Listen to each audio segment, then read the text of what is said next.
Capítulo 2. Un comienzo decepcionante. Cuando Cristo no regresó el 22 de octubre de 1844, como se había predicho, el fervor religioso comenzó a apagarse gradualmente, y muchos de los profetas entre comillas, regresaron a sus anteriores ocupaciones. Si bien algunos abandonaron la doctrina millerista, unos pocos persistieron en ella. Entre esos pocos se hallaba Helena Harman. Sus visiones parecían indicar que el regreso de Cristo era todavía inminente. Se sentía compelida por Dios a compartir esas visiones con otros. Comenzó a viajar por el noreste de los Estados Unidos compartiendo sus visiones con los creyentes adventistas dispersos. Obtuvo resultados variados. Mientras unos eran estimulados por sus visiones, otros tenían sus dudas. Al menos un testigo pensaba que las visiones eran más el resultado de la imaginación que de la inspiración. No puedo apoyar las visiones de Helena como si fueran de inspiración divina, como tú, James White, y ella parecen creer que lo son. Creo que lo que ella y tú consideran visiones del Señor son solo ensueños religiosos, en los cuales la imaginación de ella corre sin control sobre temas en los cuales está sumamente interesada. Mientras está absorta en estos ensueños, queda perdida para todo lo que le rodea. Debe haber sido frustrante para la joven profetisa el hecho de que tanta gente que presenciaba sus visiones, incluyendo a su propia familia, tuviera dudas de su origen divino. Helena se quejaría más tarde de que muchos de los que presenciaron sus primeras visiones creyeron que eran producto de la emoción y el mesmerismo, más bien que de la inspiración divina. Isaac Wellcome, un ministro adventista que presenció varias de sus primeras visiones, las describe como sigue: Helena Harman experimentaba una extraña angustia corporal y mental, cayendo al piso. Recordamos que la sostuvimos en 2 ocasiones para evitar que cayera al piso. Durante las reuniones hablaba con gran vehemencia y rapidez hasta que caía al suelo, momento en que, como aseguraba, se le mostraban escenas maravillosas del cielo y lo que estaba sucediendo allí. Afirmaba haber visto que Cristo había abandonado el oficio de mediador y asumido el de juez, que había cerrado la puerta de la misericordia, y que estaba borrando nombres del libro de la vida. Le vimos en diferentes ciudades al comienzo de esta carrera, y a menudo le oímos hablar, y varias veces le vimos caer, y le oímos relatar maravillas que ella decía el Padre Celestial le había permitido contemplar.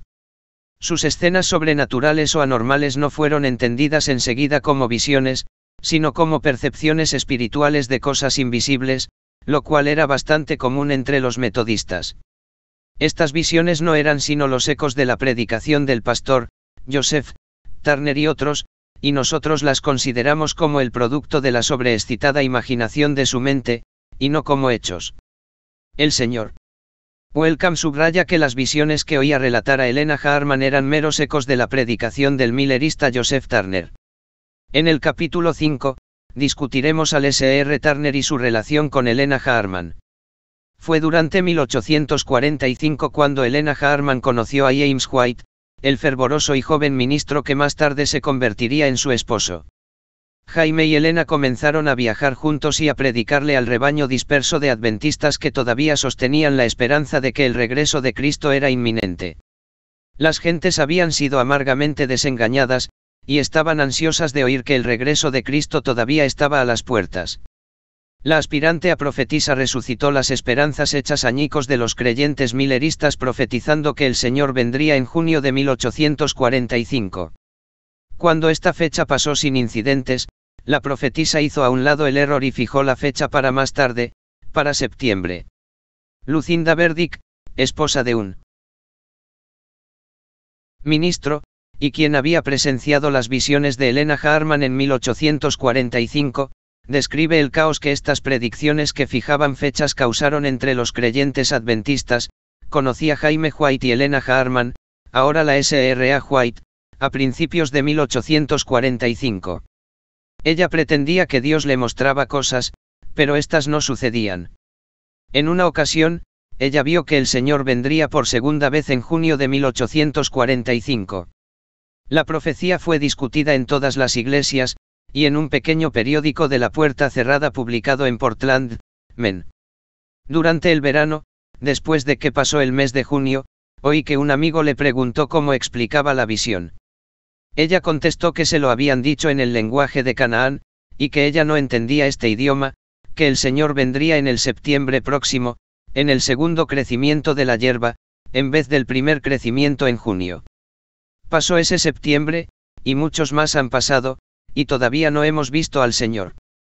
Pronto fue evidente para todas las personas sinceras que a ella se le deben haber dicho muchas cosas en el lenguaje de Canaán, o en algún otro que ella no entendía, pues hubo repetidos fracasos. Yo podría mencionar muchos más, de los cuales yo misma me enteré. A pesar de sus dos primeros fracasos al predecir el retorno de Cristo, Elena y Jaime continuaron predicando el inminente advenimiento de Jesús. Tan cerca creían que estaba, que el matrimonio estaba fuera de toda consideración. En una carta escrita en 1846, Jaime consideraba el matrimonio como una negación de su fe. Últimamente, la esperanza dentro del velo ha tenido dificultades, y me alegro, pues el redactor y el editor, varias semanas antes del cambio de punto de vista, negaron su fe al anunciar su matrimonio. Nosotros consideramos esto como una artimaña del diablo. Los firmes hermanos de Men que esperan que venga Cristo no simpatizan con esta decisión. Aunque Jaime pueda haber considerado públicamente el matrimonio como una negación de la fe y una artimaña del diablo, se estaban suscitando preguntas acerca de si era correcto o no que James y Elena viajaran juntos sin estar casados. Así, pues, bajo la guisa de evitar la apariencia del mal, decidieron casarse. Mientras viajaban a través del estado de Men, Elena recibió espantosas visiones advirtiendo que los impíos se levantarían contra ellos y les encarcelarían.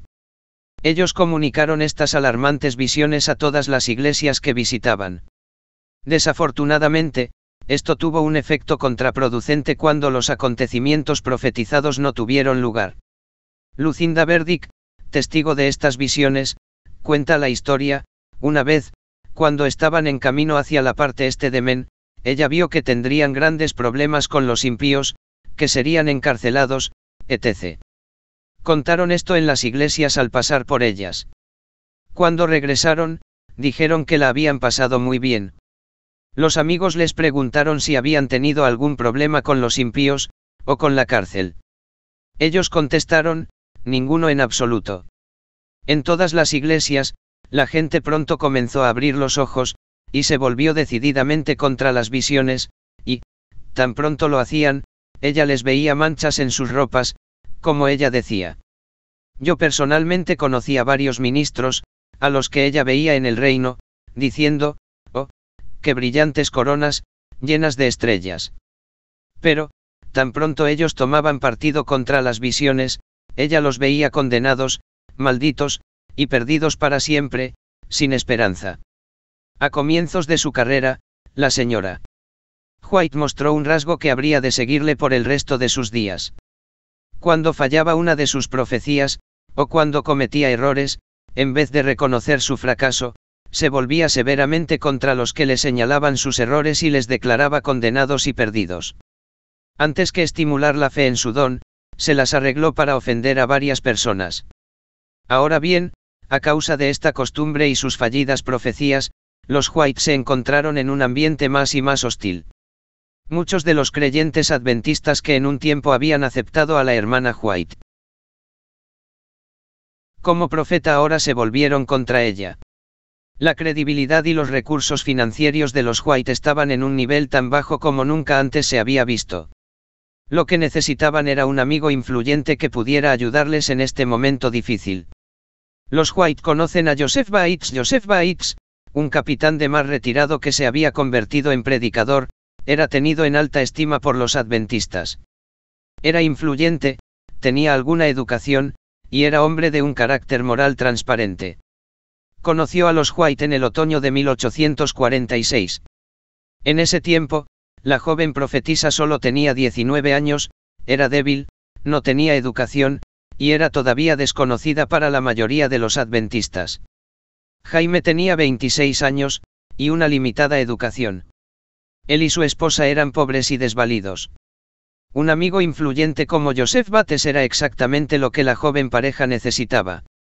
Sin embargo, al principio los White y Bates estaban un poco escépticos el uno del otro. James y Ellen miraban con escepticismo el sábado de Bates, al cual le veían poco valor. Mientras tanto, Bates tenía sus dudas acerca del don profético de Helena. En cierta ocasión, Bates escribió: han pasado como 2 años desde la primera vez que vi a la autora, Helena White, por primera vez y le oí relatar la esencia de sus visiones como las ha publicado desde entonces en Portland, abril 6, 1846.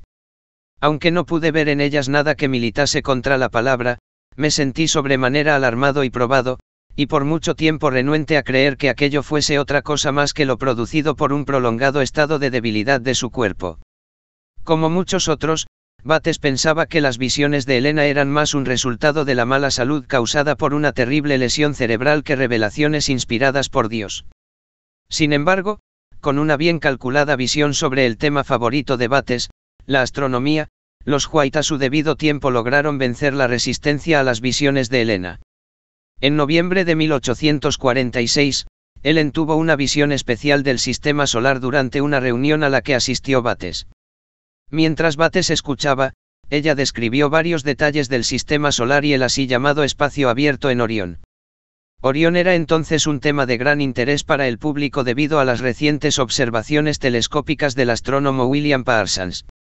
Solo algunos meses antes, Bates había escrito un tratado titulado The Opening Heavens, los cielos se abren, relatando los descubrimientos, pero la Sra. White le aseguró a Bates que ella no tenía ningún conocimiento previo de astronomía. Estando en visión, la señora White comenzó a describir los varios planetas del sistema solar. Al describir los cinturones teñidos de rosa que veía a través de la superficie de un planeta, ella exclamó: veo 4 lunas. Bates replicó: oh, está viendo a Júpiter. Ella entonces hizo movimientos como si estuviese viajando por el espacio, y luego procedió nuevamente a describir unos cinturones y unos anillos y a decir: veo 7 lunas. Bates exclamó: está describiendo a Saturno. Una dama adventista llamada la Sra. Truesdale, que también estuvo presente en la misma reunión, describe cómo esta visión borró todas las dudas de la mente de Bates en relación con las visiones de la señora White. El estado de salud de la señora White era muy débil, y mientras se ofrecían oraciones en favor de ella, el Espíritu de Dios reposó sobre nosotros. Pronto notamos que ella era insensible a las cosas terrenales. Esta era su primera visión del mundo planetario. Después de contar en voz alta las lunas de Júpiter, y poco después las de Saturno, hizo una hermosa descripción de los anillos de este último. Luego dijo: los habitantes son un pueblo de gran estatura, majestuoso, bien diferente de los habitantes de la tierra. El pecado jamás ha entrado allí. A juzgar por el rostro sonriente del hermano Bates, era evidente que sus pasadas dudas en relación con el origen de las visiones le estaban abandonando rápidamente.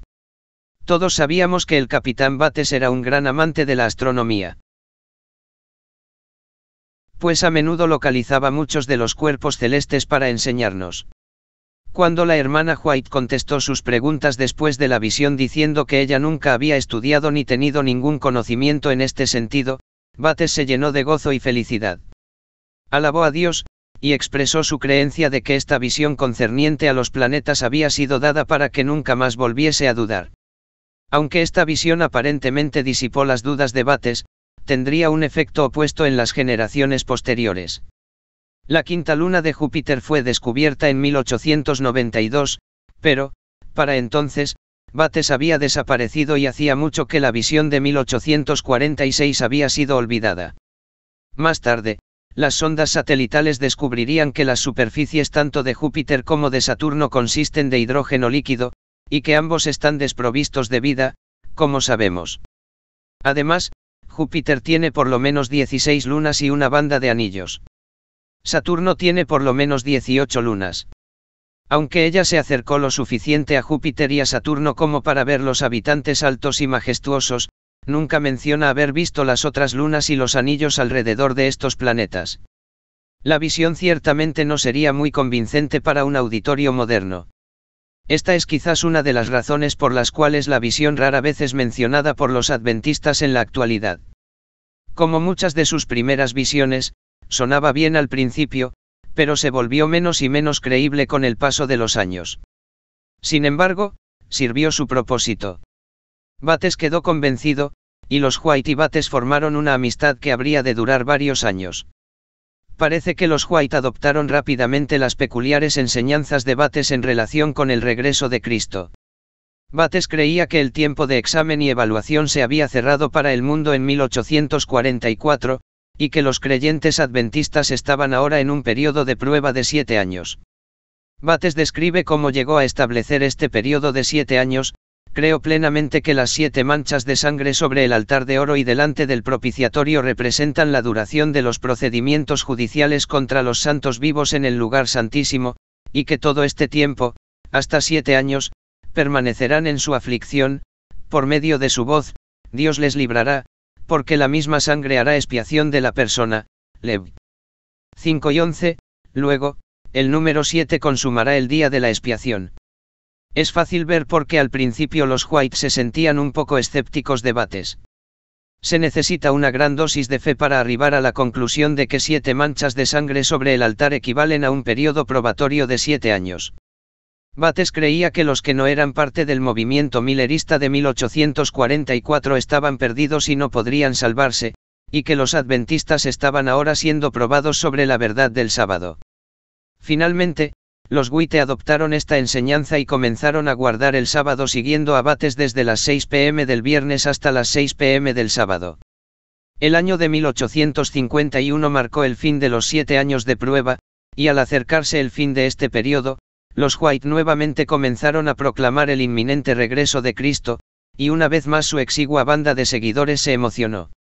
En 1849, Bates anunció que la tribulación ha comenzado 27, y en el verano de ese año, una peste local atacó la región. La señora White, viendo esto como cumplimiento de la profecía que indicaba el fin del mundo, predijo que esta peste pronto se extendería. Su alarmante profecía apareció en el número de septiembre de 1849 de Present Truth, la revista de poca duración de los White. Lo que hemos visto y oído sobre la peste no es sino el comienzo de lo que veremos y oiremos. Pronto los muertos y los moribundos estarán por todas partes a nuestro alrededor. Con esta profecía, la señora White continuó con lo que solo puede describirse como una significativa sucesión de fracasos y desastres. No mucho tiempo después de que esta profecía se escribió, la peste terminó, y los Estados Unidos entraron en un periodo de relativa paz y prosperidad que duró muchos años. 35 años más tarde, en 1882, cuando el artículo mencionado se volvió a publicar en el libro Early Writings, primeros escritos, la frase sobre los muertos y los moribundos estaba extrañamente ausente. Había sido eliminada por un redactor que debe haberse dado cuenta de que, si la dejaba allí, suscitaría considerables dudas sobre la capacidad profética de la señora White. Para abril de 1850, la señora White proclamaba que el poderoso zarandeo ha comenzado. Mientras tanto, su esposo Jaime afirmaba que la partida del pueblo de Dios de Babilonia, APAC 18, 4, estaba completa. Babilonia, la iglesia nominal, ha caído. El pueblo de Dios ha salido de ella. Ella es ahora la sinagoga de Satanás, APAC 3, 9. Habitación de demonios, guarida de todo espíritu inmundo, y albergue de toda ave inmunda y aborrecible, APAC 18, 2.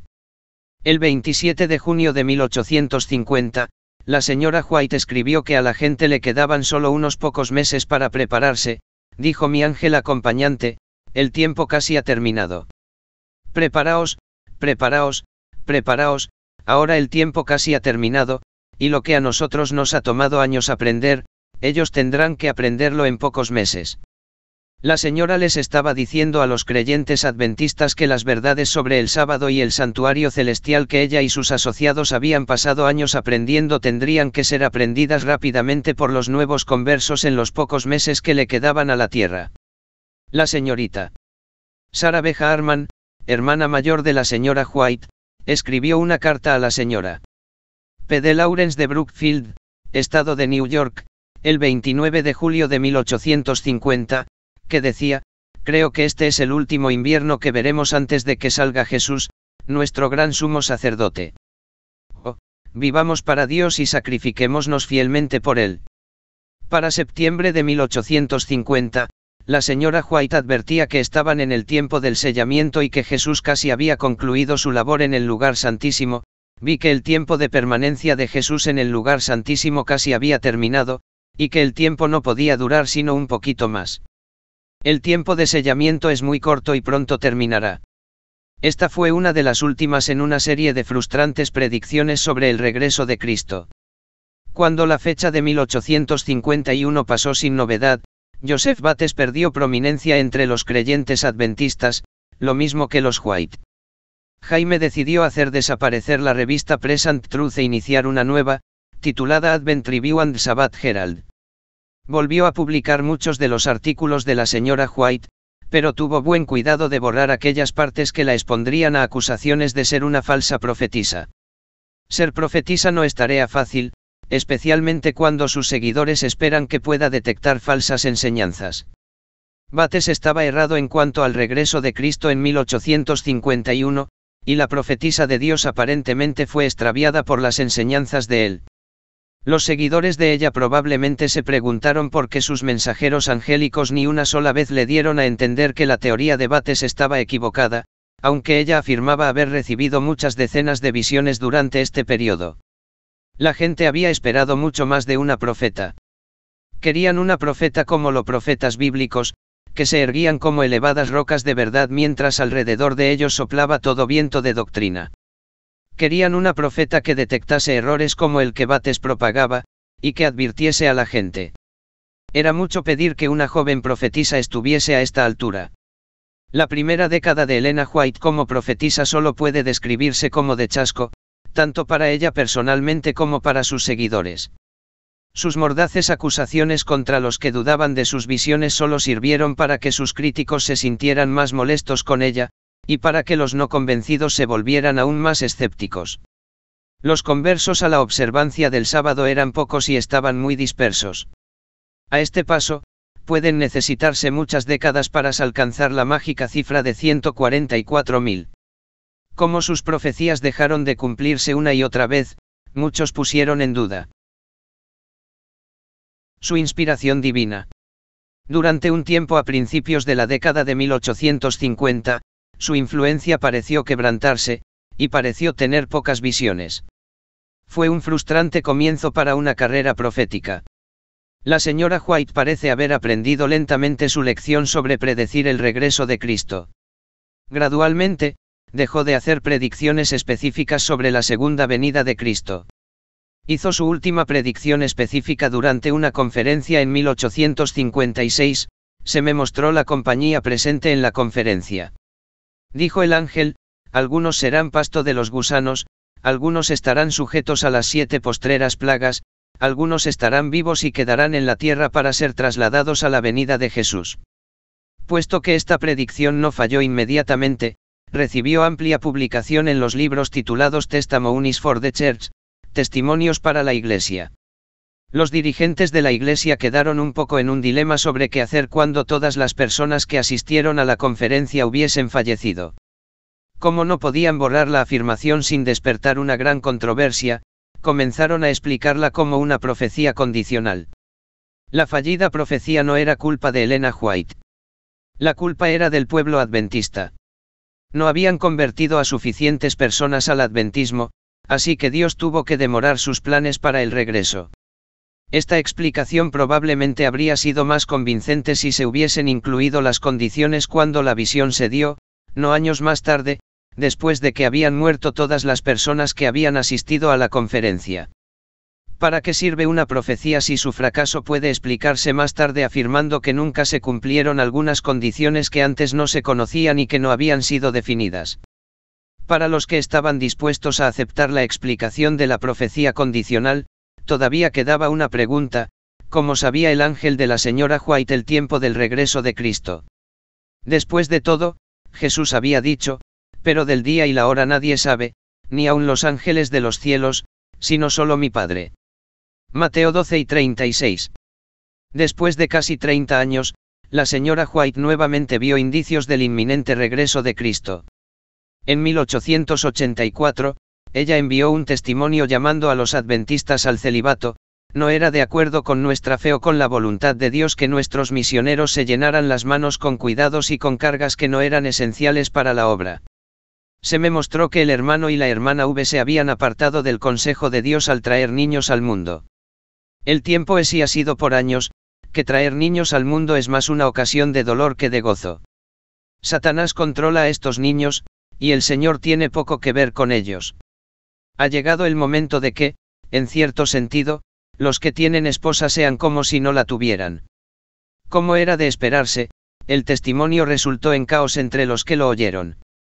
Un adventista escribe su opinión de los sucesos que ocurrieron, ese testimonio fue leído delante de gente reunida, pero evidentemente fue destruido cuando encontró mucha resistencia, y la prueba de su existencia anterior solo puede obtenerse de los que lo oyeron leer o fueron testigos presenciales de la consternación que causó.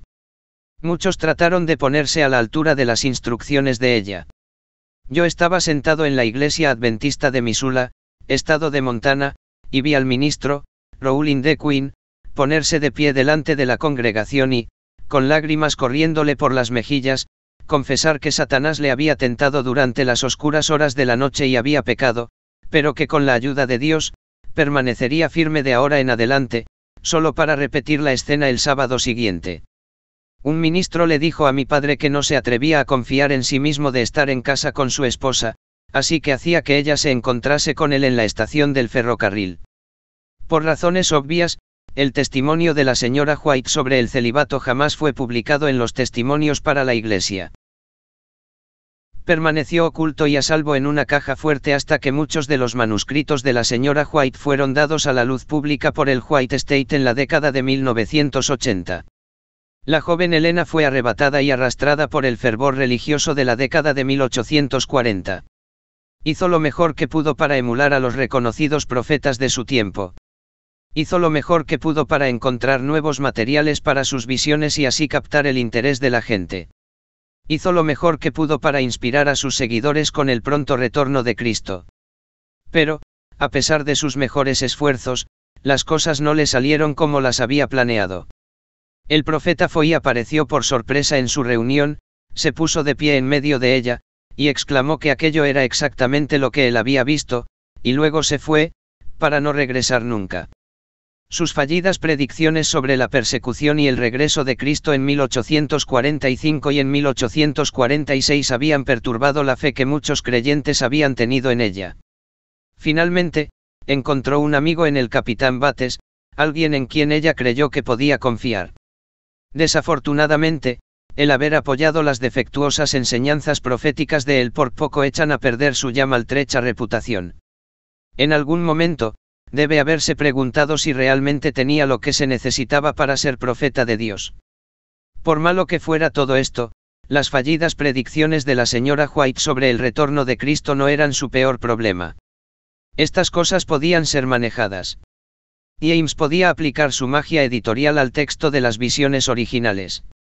Si alguien seguía preguntando por qué habían fallado sus profecías tocantes al regreso de Cristo, se le podía echar la culpa al pueblo adventista, que había dejado de cumplir la obra de Cristo de amonestar al mundo. Quizás la más condenatoria de todas las acusaciones contra ella era la afirmación de que había visto una falsa enseñanza en visión. En el siguiente capítulo examinaremos la falsa enseñanza conocida como la puerta cerrada.